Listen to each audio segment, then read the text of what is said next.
Now another kind of problem, and it looks like a very interesting one. Mary Jones is dialing up for what appears to be a heavy date, and if it's okay, we'll butt in for a few minutes and see what's going on. Well, what's this? Checking up?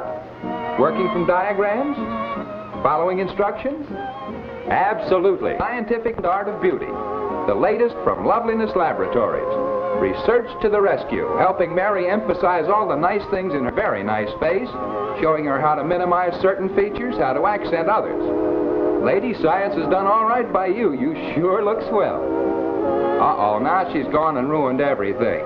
But beauty science could have helped her here, too. Let's go to beauty headquarters. Yes, Hollywood. And meet famous Paramount makeup man Eddie Sims, who thinks that glasses like hairdos can flatter the features. That just like eyebrow and lip lines, the lines of one's glasses can bring out good points, make bad points inconspicuous. When an actress's role calls for specs, it's just part of the normal makeup problem to Eddie, and the way he's solved this problem can be of tremendous value to the 10 million American women outside of Hollywood who have to wear glasses, not to play in pictures, but because of eyesight. Eddie's drawings give you the lowdown based on two fundamental types of faces, the round face and the long face. First, the hair. High and close for the round face, but low and wide for the long face. Lipstick next. Applied as much up and down as possible on the round face, but the long face needs horizontal lines like this. Now for the eyeglasses. For the round face, an arched bridge and a dropped lower curve to help correct that circular appearance. The long face needs just the opposite, an almost flattened upper edge and lenses with wide, shallow curves.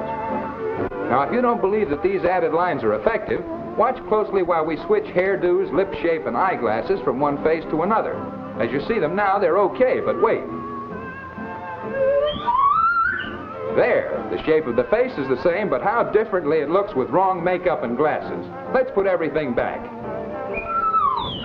There, much better, in fact, perfect.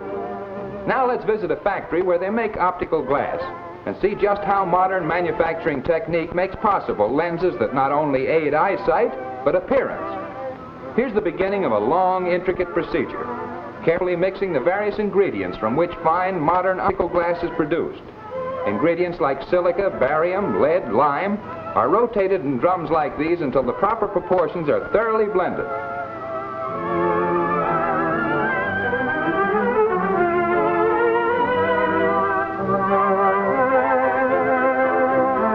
Furnaces in an optical glass factory have to be just the right heat, and they have to be kept at just the right heat as the various basic ingredients become molten. That's why temperature readings are taken frequently with delicate pyrometers. And after 24 hours of cooking and stirring, a miracle occurs. The contents of the special clay pots are now liquid glass, white hot, 2,800 degrees Fahrenheit.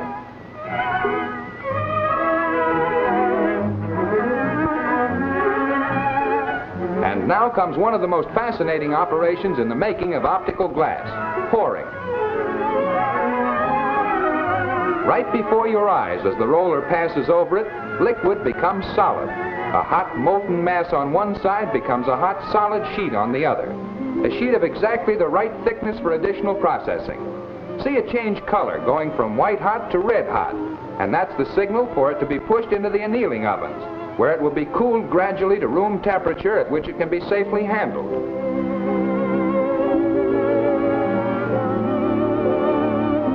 Much later now and much cooler now. Also a few cracks, but they don't hurt.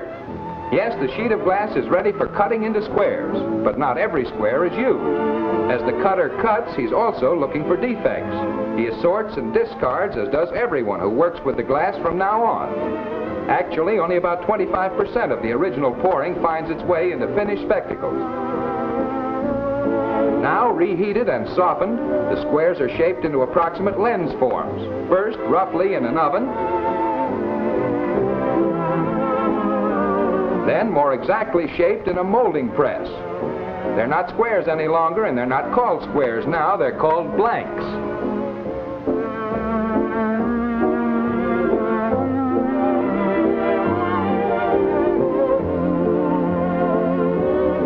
typical inspection, and there are as many as 45 different inspections throughout manufacturing. Then getting ready for grinding. This black liquid is pitch. It's poured into a heavy form, and when the surplus is removed, a coating of it remains. Into this, the preheated blanks are carefully placed. The pitch holds them firmly in position, whether on the bowl or on this drum, each symbolic of the countless forms used in the delicate grinding process.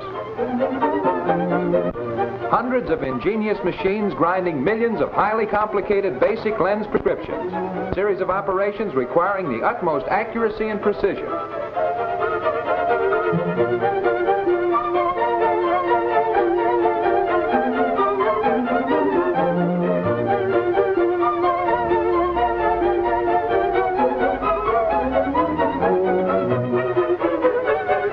Then more machines and polishing now until the blanks become as clear as the finest crystal. A bath in a special cleansing solution, and when they emerge from the suds, their official name has changed from blanks to lenses.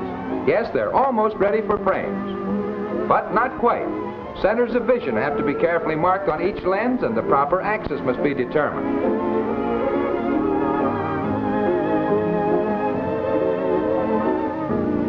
More in the endless round of inspections. Experts checking on correct curvature, optical centers, and at the same time looking carefully for imperfections.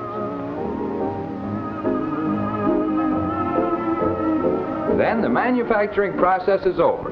The lens is ready for your specialist and his final grinding to your own prescription and face requirements. Basic shaping of the lens is done by various cutting devices.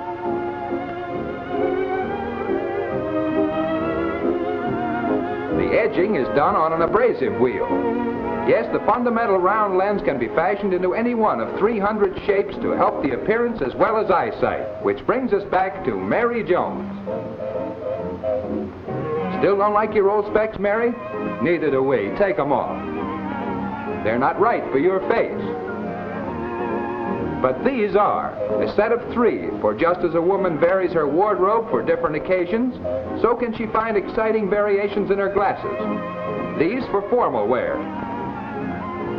These for sports, same lens but tinted. And these for informal day wear, fitting right into the pretty picture that's Mary's face. Yes, science has entered every field of beauty today.